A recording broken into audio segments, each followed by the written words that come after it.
Welcome, everyone. We are back. This is episode number 5 of what we are watching. I'm Joey, back with Big TJ. Going to discuss some more Sopranos. We're talking episodes 2 through 5 of season 2. But first, Big TJ, how are you, my friend? Anytime, look, anytime we get to talk about Sopranos, man, and we get some new characters introduced, some characters that are real hip to the old school. I'm from the old school, and this is how we do things in the old school. So you, We are about to get introduced to some characters in these next yeah, episodes. So first, we're going to start off with episode 2. A lot of things happen in this. Do not resuscitate. do not resuscitate. A little DNR. Little DNR, DNR, DNR. Yeah, DNR. But we start out. Tony visits Uncle Junior in prison, upset that he wasn't put on the visitors list for 3 weeks. Tony tells Junior to be careful and that he's lucky that Tony is letting him earn. Junior tries in vain to convince Tony that Livia had nothing to do with the shooting. Right. And Tony's like, he cuts that She's off. dead to Doesn't want me. to hear it. She's dead to me. Um, Tony won't talk business, but asks to meet with Bobby Bacalari, Junior's Bobby courier Bacalari. and soldier in his crew. When Bacala meets Tony at the pork store, Tony tells him that Junior can still earn via his Shylock business and the pipe fitters union, but everything else now belongs to Tony, though Junior will still hold the title of boss. Before leaving, Bobby quotes, "To the victor belongs the spoils." Tony tells Bobby to shove his quotations book up your fat fucking ass and get out. So, the following day, Junior's lawyer, Harold Melvoin, successfully gets Junior out of jail after convincing the judge that Junior has a recurring heart problem. The judge agrees to put Junior on house arrest with a position monitoring bracelet on the condition that he can only leave the house for grocery shopping, family functions, and doctor's appointments. Right. Now, I have to stop here just for a second. All This right. meeting with the judge, if you said to Junior ahead of time, look, I want you to go in and try to screw this up the best that you can, I don't think he could have done a better job. Sitting there, it sounds like Nazi Germany. Like I just listen because the lawyer does the job. Junior doesn't have to say anything except for look sick. You know, you got the DA and the other prosecutor on the other side fighting vehemently to get this man like not released on bail because they recognize who he is. But he's a legitimate businessman. Hasn't been in trouble since 1968. You know, like he's the best lawyer. And then the judge asking him, "Do you have a problem wearing a monitor around your ankle?" And he's looking around. It sounds like Nazi Germany to me. And then the judge is like, "Yeah, you might want to do a history lesson, my guy."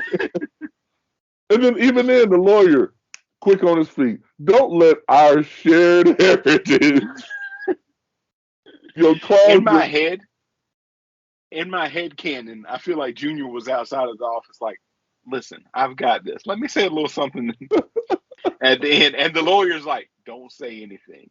And the lawyer's thinking in the back of his head, he's going to mess this up. Oh no, big time facts. It was a Michael Scott moment. He did not need to say anything at all, but Michael Scott's like, I'm gonna say something. Like really, right? That's it. All right. So Junior has it set up that he can do his meeting at the doctor's office because they can't listen in on doctor's appointments. So Right. during one such appointment at which Tony is present, Junior tells Tony that the owner of the Green Grove nursing home, Fred Capuno, has been discussing Soprano family business with others, saying that Tony Soprano likes to fluff his mother's pillows. Tony takes action by making sure that Capuno disappears. Shortly thereafter, a state trooper finds Capuno's abandoned Cadillac sedan DeVille and toupee And his near a road hairpiece. and opens the car trunk, which supposedly holds Capuno's body, which we do not see. So then we were discussing this before we logged on. Pussy goes and has his back looked at. It's not really surgery. He has like the cortisone shots on his back. His friend takes him home. Is what he said, and we learned that it's Agent Skip Lipari. Now I've got to step out of Sopranos universe for a second and step into 24 universe. Okay. Now I was a fan of 24 for like, I don't know, the first 5 or 6 seasons. I dropped out well before it ended, but this was Edgar. He was one of the computer guys on 24. Gotcha. And when I was watching 24 when I was still with my ex-wife, and I almost wish that I still talked to my ex-wife, because I would have immediately called her up and like, I'm watching something that's got Edgar on it. And she would have said something like, they got Edgar? They got Edgar. Yep. And he's being his Edgar self. That guy knows how to play that character. And I'm like, he's going to Edgar this up. He's going to mess it up. So Skip Lipari takes him home. It is revealed that Pussy has been working with the FBI since 1998, but it is unknown to what exact extent. Now that informant Jimmy Altieri has been whacked, Skip wants Pussy to step up and stop being Tony's errand boy. And Skip is working over on Pussy. Oh no, he definitely is going strong because obviously, like you just said, Jimmy Altieri took the heat. So the fat dude with the dark hair is no longer presumed to be Big Pussy. But also take into consideration, Big Pussy's been back. We got to see him in the first episode of season 2.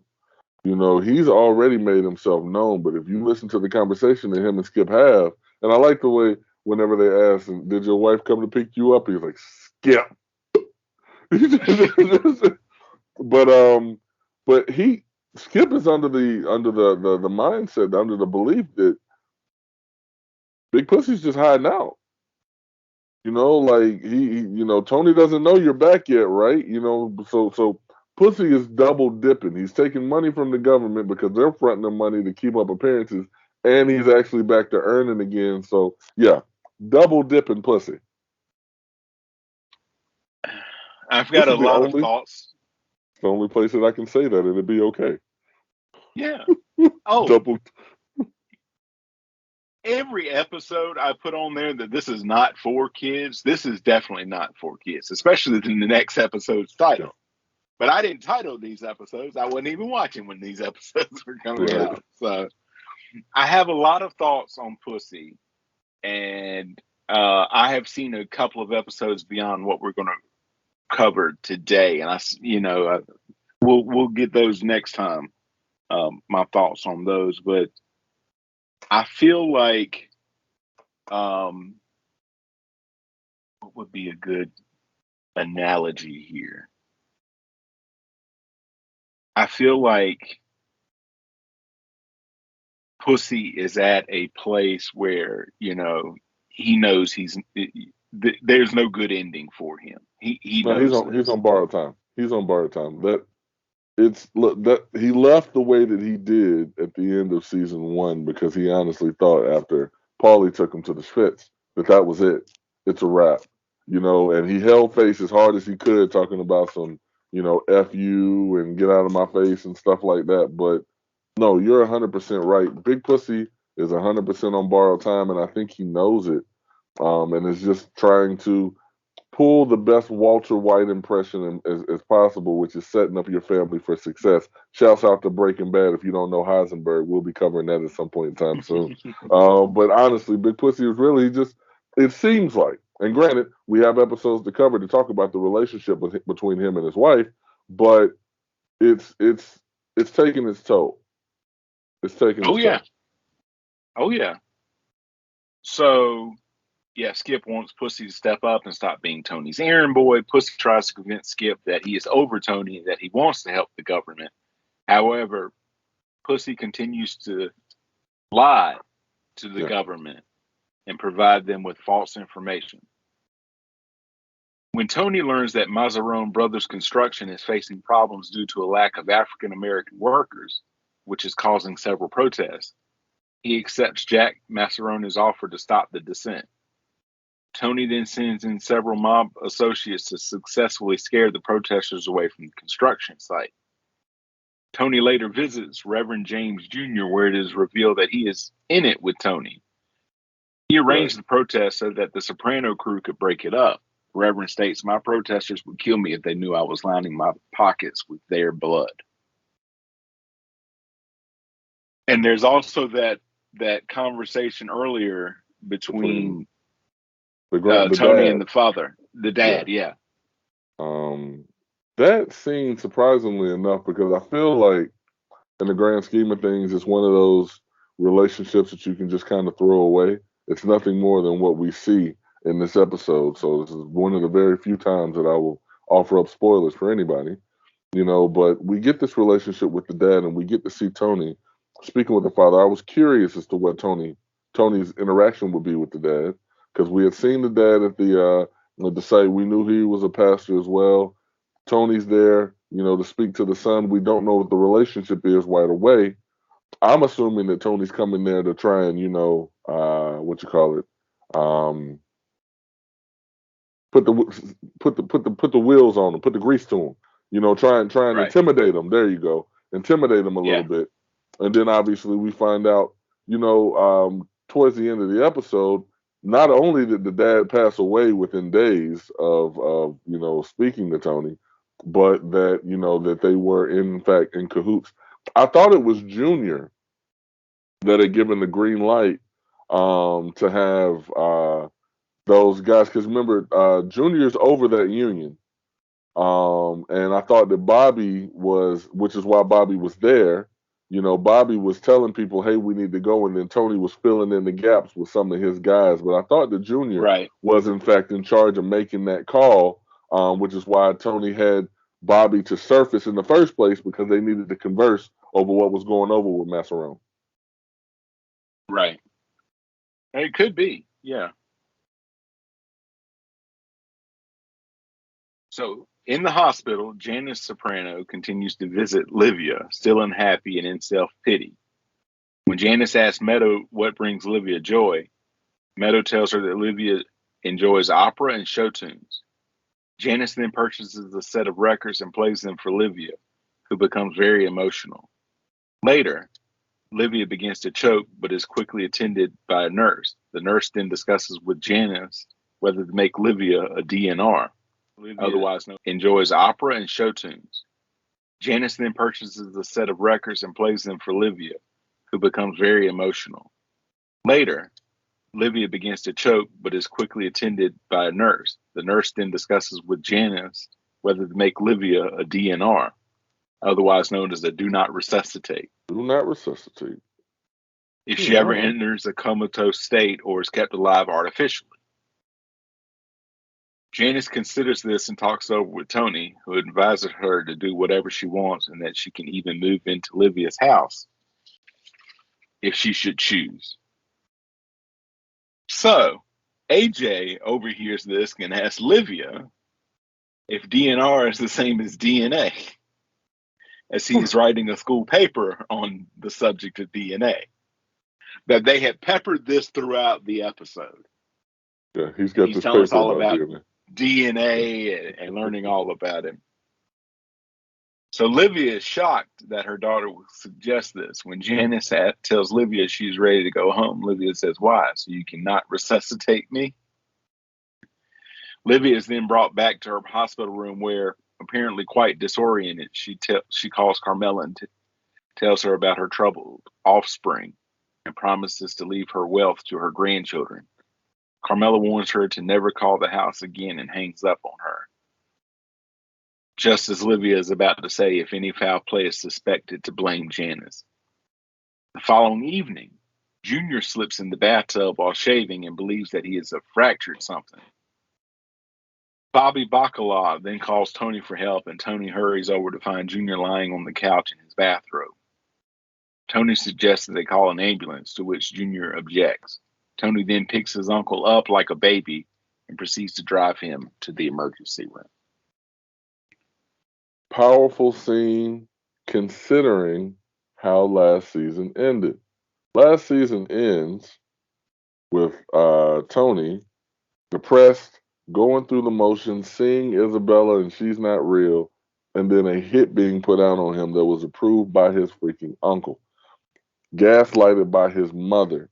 And now Tony, because of, I guess, some loyalty to the whole concept of what we do here, you know, and that's how they address it. They don't say they're in the mafia. They don't say they're in the family. What we do here, you know, because of what we do, he has an obligation, feels an obligation to take care of his uncle and carries him out. Like, look, you tried to kill me, bro.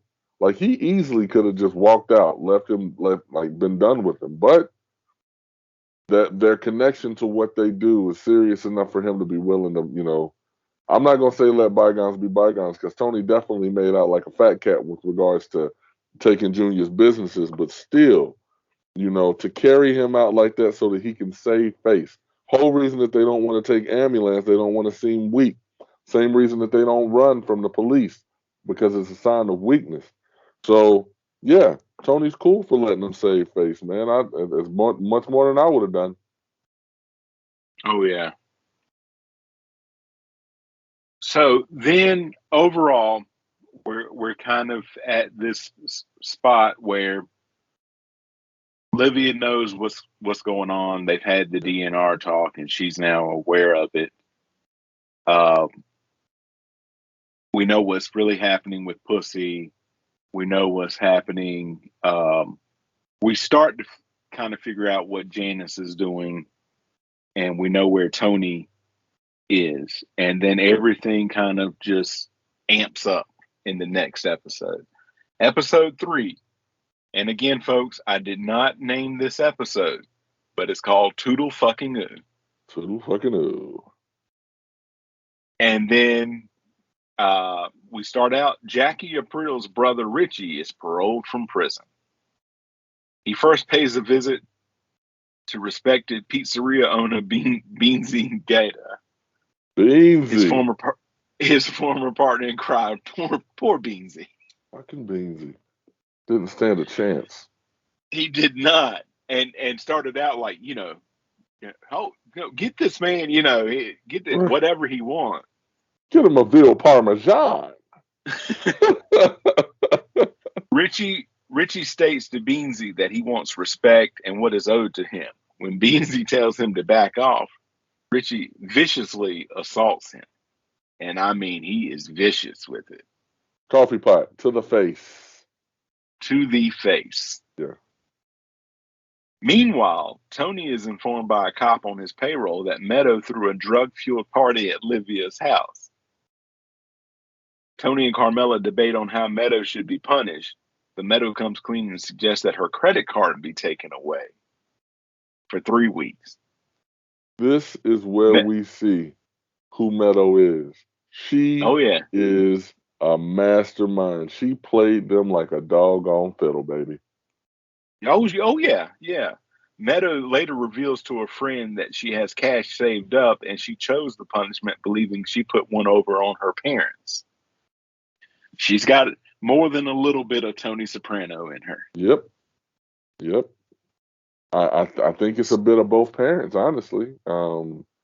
She's got that crook that Tony possesses, but Carmela's not. Carmela's no. She's no slouch.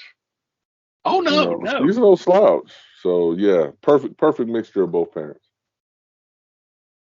Janice initially defends Meadow's delinquency, interpreting it as a sign that she is growing independent. Carmela politely yet firmly asks Janice not to interfere in her parenting. However, when Janice discovers the mess left behind at Livia's house, she thinks that Meadow is getting off too easy. Tony and Carmela angrily tell Janice to stop intruding on their family life, prompting her to leave. Meadow overhears the argument and is upset that Janice is angry with her. Janice and Carmela later reconcile, and Carmela insists that she continue to stay at the house. And then we'll pick up what Meadow does a little bit later. So, after dining with friends, Dr. Melfi sees Tony at a table with his coworkers, leading to an awkward attempt at small talk. And it was awkward. Like, It I'm was like, ooh, I extremely feel that. awkward. Later, at a session with her therapist, Dr. Elliot Kupferberg, Melfi reveals that she is annoyed and embarrassed by the incident. She asks Kupferberg if she did the right thing by stopping Tony's therapy, to which Kupferberg answers that it depends on her reasons for becoming a psychiatrist in the first place. The following night, Melfi has a dream in which Tony suffers a car accident after running out of Prozac. Melfi wakes up from her dream and immediately writes it down in a journal. And we get more of this later on, but she like focuses in on that Wizard of Oz song. You're out of the woods. It's interesting to see this side because prior to this episode, all of the dream sequences that we're seeing with regards to Tony and Dr. Melfi were from Tony's perspective. Right. So it's interesting that we see, Dr. Melfi have a dream. Obviously, Tony's dreams are sexual in nature, whereas Dr. Melfi is caring about his soul, and whether or not he's going to be able to live, with her. But look, she made the choice not to see him as a patient anymore. Like Tony wanted to come back. Tony wanted to come back bad, but no, Dr. Melfi wasn't having it. So, yeah, I get it. Absolutely. And I'll say this. I was on Pussy's side on this. After Melfi leaves, and they're like, where do you know her from? And Tony's trying to like play it off like they had gone out many years ago and all that. That's how he knows that. And Pussy's like, well, how was it? And he's like, I don't know. And he's like, dude, I remember every single. Everyone, every blowjob ever. And look, both of them, I get it, the situation, the exchange didn't need to be awkward. Tony doesn't want anyone to know that she is the doctor. Dr. Milfy is not going to make it known that she is but she is clamoring for that connection because I really do think she gets off on some of Tony's attributes. But it's a weird dynamic, but obviously Toodle fucking knew because it's like, yeah, that she regressed. She regressed hard. So yeah, I totally get that. At a welcome party thrown by Tony, Richie's supporters pay him homage with envelopes of cash. When Richie asks if Beansy is present, he's told that nobody has seen him. Afterwards, Richie tracks down Beansy and shoots at him for his disrespect, chasing him down the street on foot. Beansy escapes, and when he feels it is safe, he returns to his Jaguar, only to be run over by Richie. Tony visits Beansy in the hospital, where his wife becomes confrontational over his injuries. Beansy's doctor has minimal hope that he will walk again. Tony later reprimands Richie for the attack, threatening him with severe consequences should he not follow the boss's orders again. I'm a made man. When I'm yeah. from the old school, and he's got to pay respect. Now, mind you, if you do just pay attention to the conversation that Beansy has with him, Beansy used to sell heroin for Richie and Jackie Aprile. Beansy took the money from the heroin sales and invested in that business. So he's got a couple pizzerias in the area. That's where his money's coming from. Richie didn't do any of that. He wasted his money on whatever he wasted it on. So now he's coming back, and this just looks like an opportunity for him to make some cash. He wants Beansy to, pay him a vig every couple of weeks to operate business. So I mean, it's crazy. Richie is just showing how short tempered he is. And look, he wants to get some FaceTime with Tony. He can't do it. And that's eating him up as well. So it's like Oh he yeah. wants to talk to Tony. Tony don't want to hear it. And then the couple times that he does talk to Tony, Tony is telling him what he can and cannot do and who he can and cannot talk to. It's creating a powder keg situation. Oh yeah. Absolutely. So then Richie sees Janice by chance at a yoga class because Richie has gotten all of this in prison. He's a new man, he says. Right. He's not the old angry Richie, even though he, has It's ran the still man over. right. Where they reminisce and talk about their recent past and current status. Richie later tries to win Janice over by bringing an expensive bouquet of flowers to Livia's bedside. Over coffee in the cafeteria, Janice tells Richie that they are both in very different places, but Richie insists that they give their long ago relationship another shot. Meanwhile, Tony goes to change the locks at Livia's house and discovers Meadow cleaning up the place. Tony turns away from the house, perplexed by his daughter's sudden display of remorse.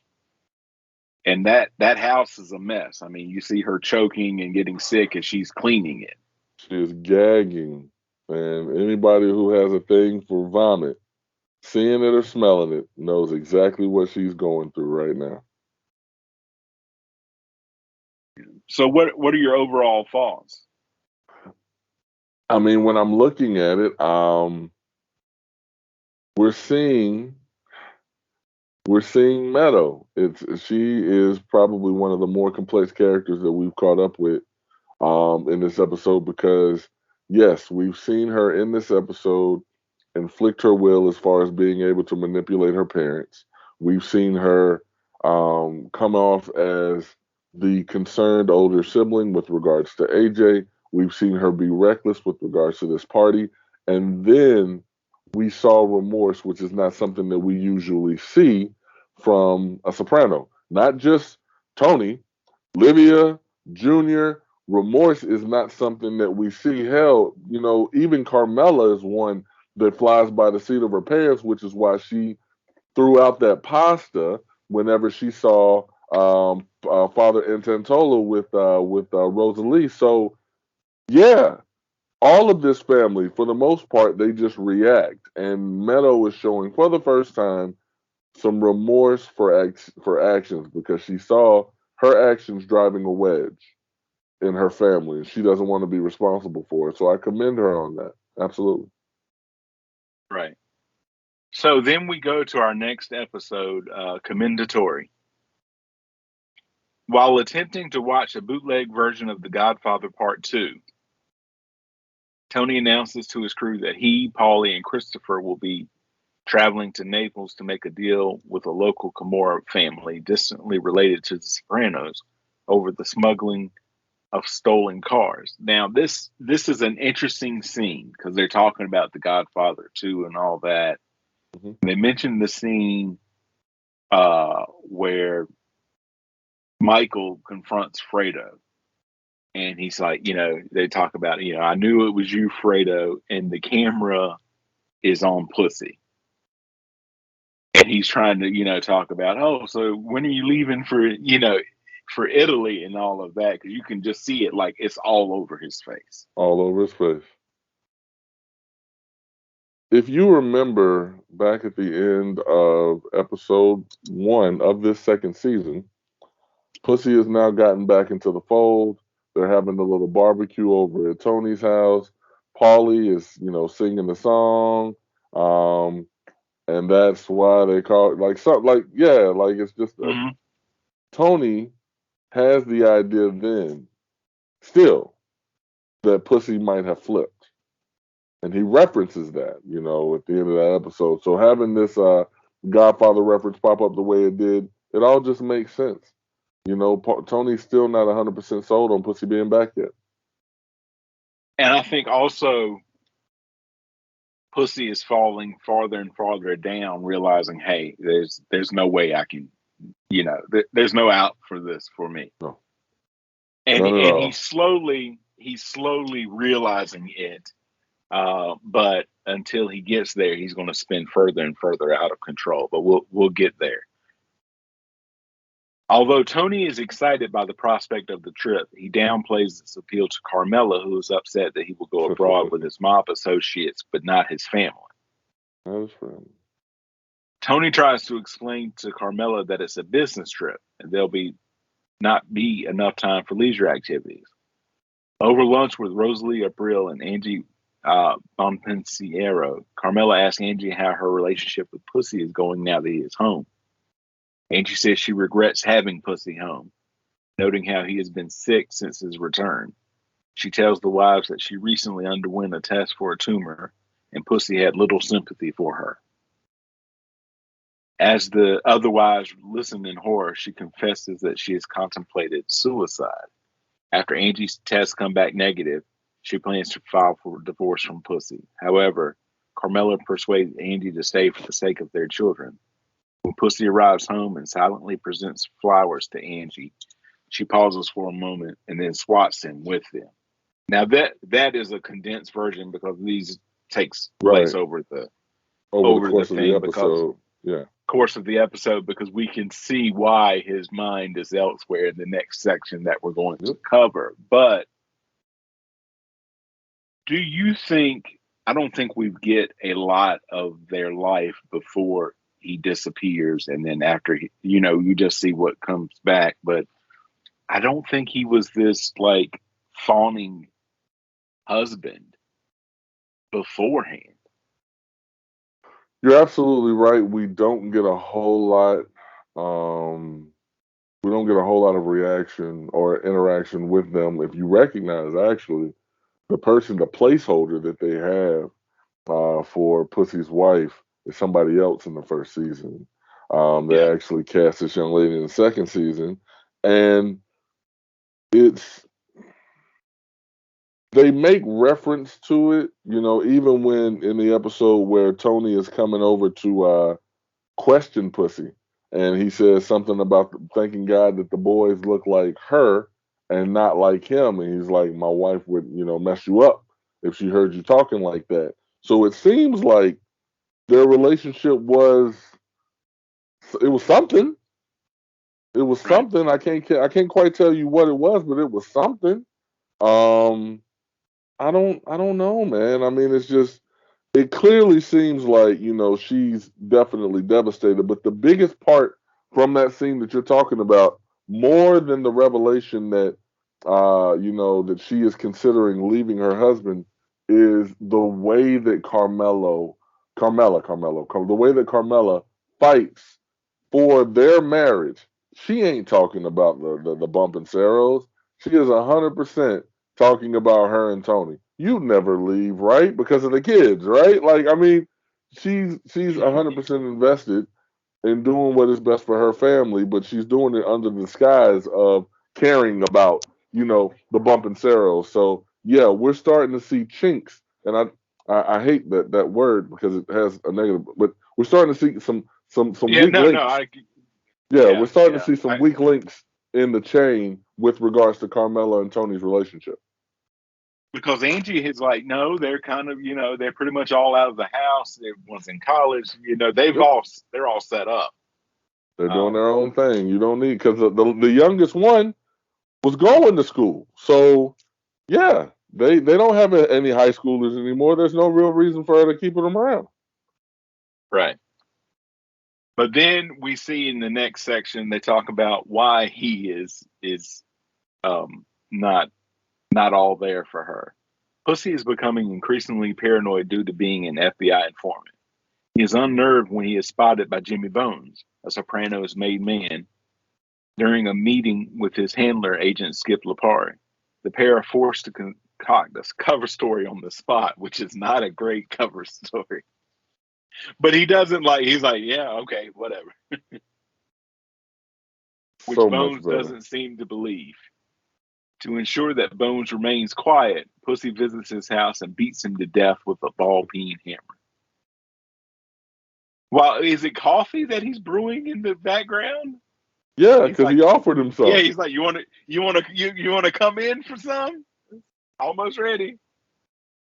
I think to myself, are there any made guys in Delaware? Nope, not a one. Not a one. Like, bro, read the room, man. You gotta get the hell out of here, bro. Nope, not a one. Okay, all right, well. I need to go back to my Elvis impersonator. Look, that guy, R.I.P. R.I.P. Elvis impersonator, man, because he could have played that better. In Naples, Tony, Chris, and Paulie meet Furio Gionta, who informs them that Don Vittoro, boss of the family, will not be present at dinner. Instead, they learn that they are doing business with another man, Nino, which angers Tony. It is further revealed that Don Vittoro has gone senile and that his son-in-law, Mauro Luca, is serving a life sentence. So, Tony is surprised to learn that Mauro's wife and Vittoro's daughter, Annalisa, has assumed control of the company. Assumed control of the family, rather. So, at this point, I wrote the dialogue from this episode should be used in a voiceover for a trailer for Sopranos follow-up about Meta. You'd never find that. You never find that in the States and all of that. Right. I mean, I said, just take that voiceover and Right. put it over like scenes of stuff that is happening today, and I'm already there. But I'm like, yep, that I would totally be there. Meadow can definitely be. Look, Meadow can be that boss. Meadow can be that. I see it, and if they wanted to do it, they definitely could. I think you and I, we need to start a petition. We need to find out where David Chase lives and just ask him, just come on, man. Come on. But we're going to do it in a real cool way. Like, I'm going to move in next to him, slowly befriend him over time, and then just ask him slowly, whenever he asks me, hey, TJ, what would you like for your birthday this year? I'm like, I'm glad you asked. A miniseries talking about Meadow as the boss. Thanks, David. So yeah, we need that. And folks, if you don't listen to my podcast, The Joey Harris Show, you need to, because we've gotten some, like, we put it out there and it happens because you did that about a it just went out of a Jordan Peele movie. Yes, and we got it. Nope. And we got it. And then there was something else that we talked about on the last episode that you were on. And I saw that. I'm like, there you Somebody's go. paying attention. Somebody's paying attention.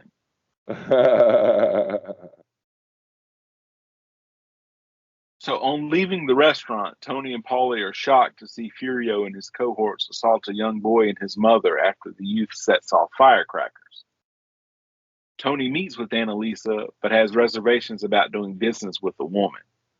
Tensions are further raised by the boss's mutual sexual attraction. During another dinner, Tony reluctantly agrees to talk business with Annalisa, but states that Furio must be transferred to his family for the deal to work. When Annalisa scoffs at the suggestion, Tony agrees to trade her the stolen cars at a reduced price in exchange. After Annalisa agrees, the two visit several city landmarks. She comes on to Tony, but he reluctantly tells her that he wants to keep their relationship professional. Right. Which to me is a big thing for Tony. Big facts. Big facts. I think, and this is pure speculation, but I think Tony recognizes that he's not on his home court. They're extremely outnumbered, and if he pisses this woman off, it's a wrap for him. So knowing what he knows about ladies he diddles, it's probably best if he not sleep with her. But he wants Furio. I think he wanted Furio more than he wanted her in the exchange in the first place. And he gets Furio, which I have a lot of thoughts on Furio, but we'll get there. Elsewhere, Chris secretly feeds his heroin habit while Paulie goes on a mission to rediscover his roots. We're all about Paulie, and they stole all of this from us, only to uncover he has a distaste for Naples. He is not having a good time. He's not having a good time because he just feels like he's Nepalese because that's where his family is from, and he's talking to everybody like that's home for him. But he doesn't speak the way that they would speak. So they Right. look at him like he's a little off, and I don't know, man. I mean, he's angry in the States because they're still in the heritage, and then he goes over to Naples, and then they don't like him either. So nobody likes Paulie Walnuts, man.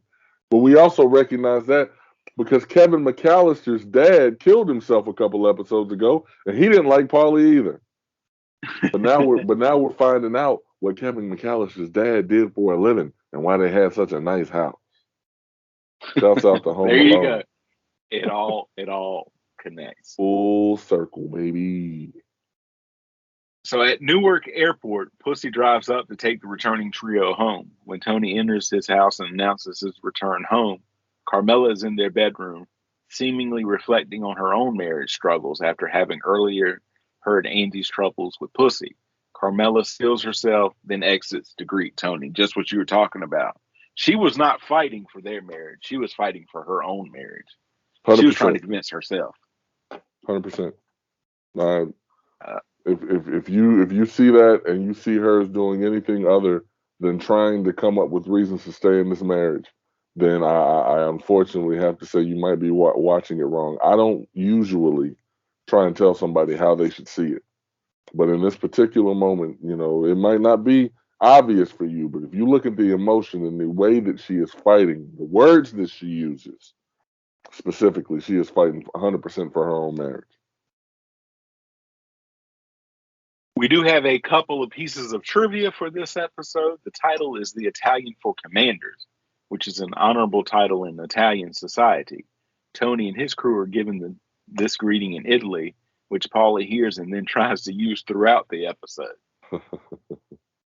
And David Chase makes a cameo as the man who rebukes Paulie's commendatory greeting at the coffee shop in Italy. That's David Chase. That's it.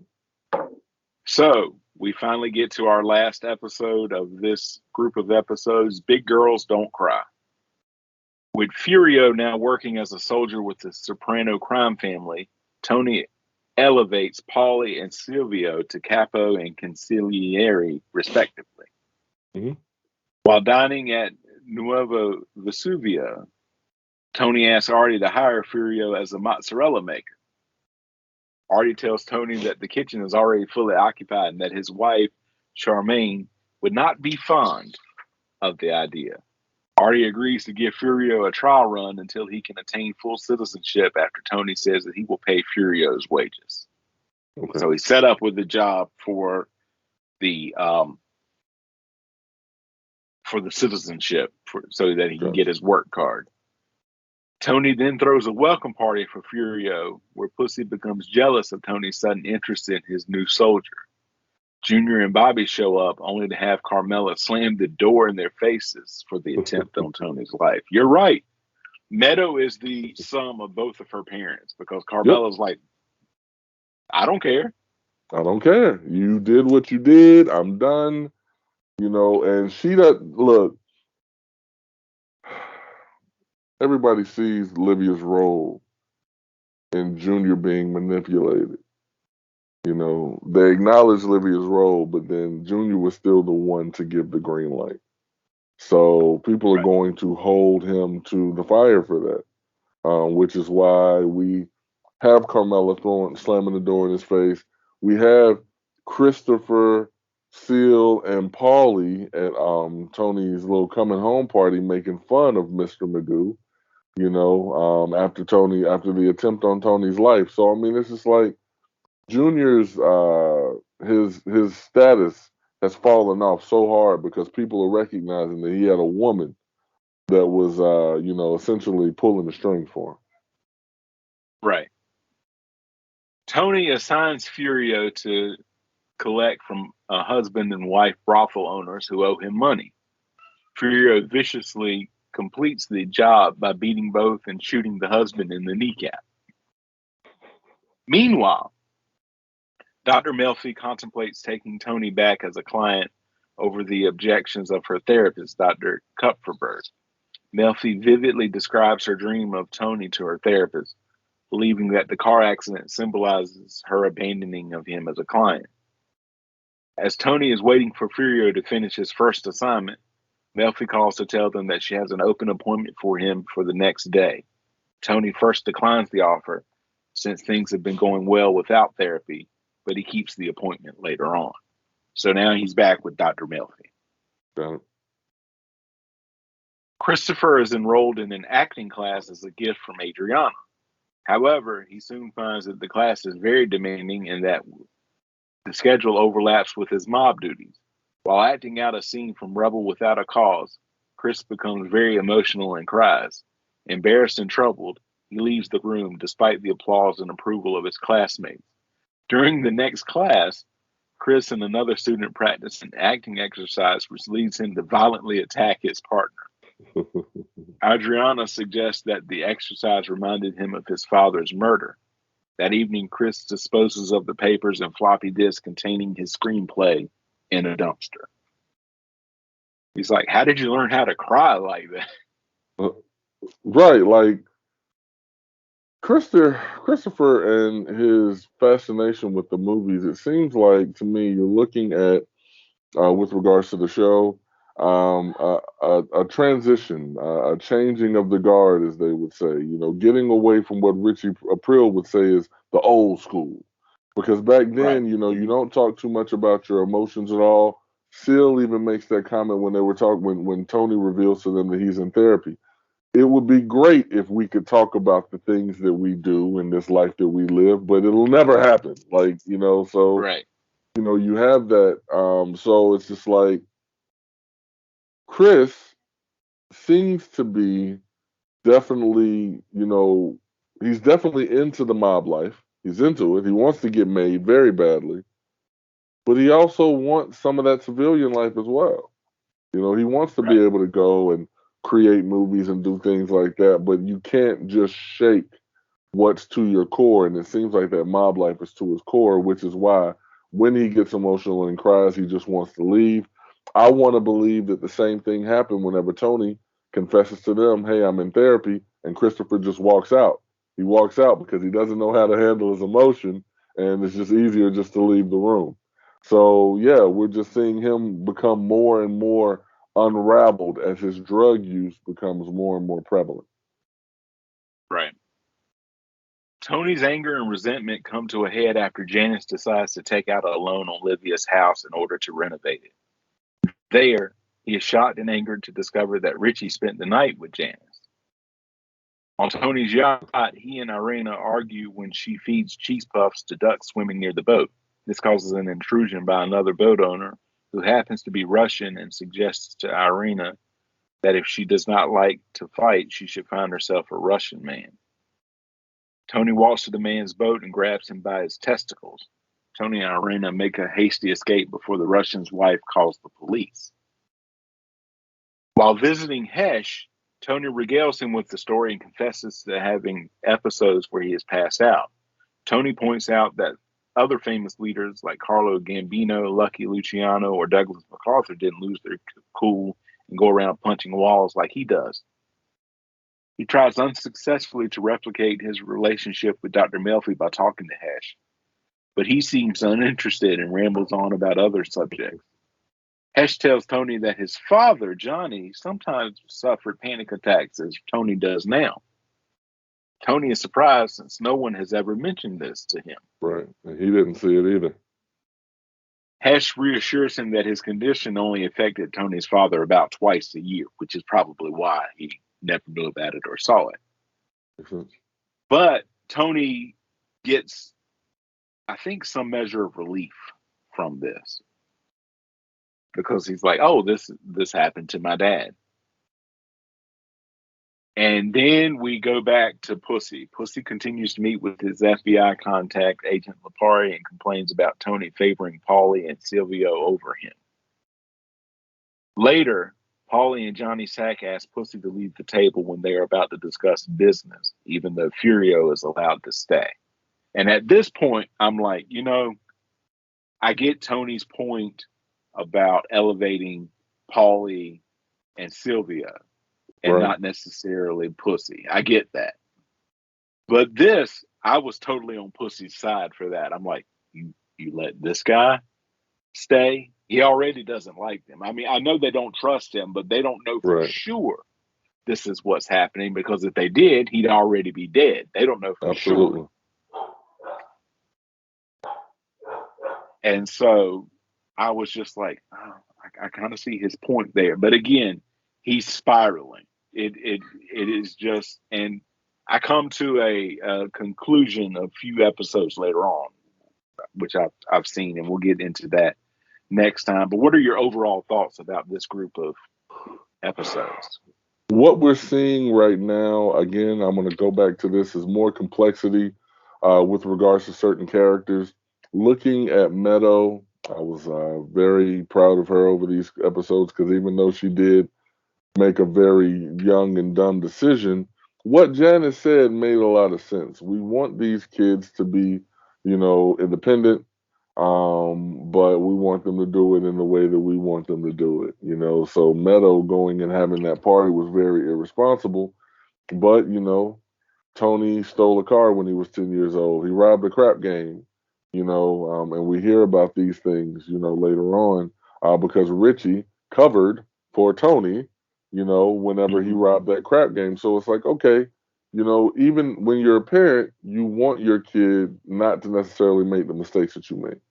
But what they need to acknowledge, or what we hope that the parents, Carmela and Tony, will acknowledge, is the fact that their daughter is absolutely nothing like them. She has some of the character traits, but she's still capable of being a much better person.